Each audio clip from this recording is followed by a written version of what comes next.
Korang nak jual barang dalam TikTok? Sekarang dah tak perlu dah untuk buat beg kuning. Okey? Nak tahu cara dia macam mana? Tonton video ni sampai habis. Sebelum tu, follow saya, like, komen, save video ni supaya saya boleh share lebih banyak lagi tips-tips and let's go!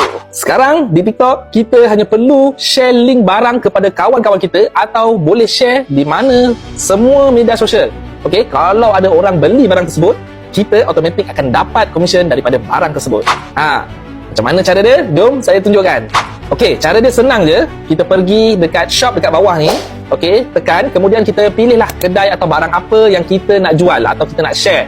Okey, kita tekan dekat sini contohnya. Okey, nampak tak anak panah yang dekat bawah ni? Okey, tekan dia. Kemudian nampak tak anak panah bengkok dekat atas ni? Okey, korang tekan anak panah bengkok ni. Alright? Kemudian nampak tak perkataan copy link dekat bawah tu? Okay, korang tekan je copy link tu. Kemudian korang boleh je paste dekat mana-mana platform media sosial yang anda nak.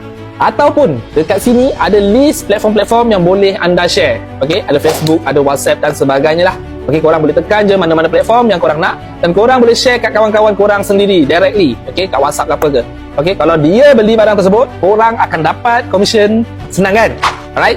Share, copy link dan repost video ni supaya lebih ramai orang dapat tips, info dan manfaat ni. Alright?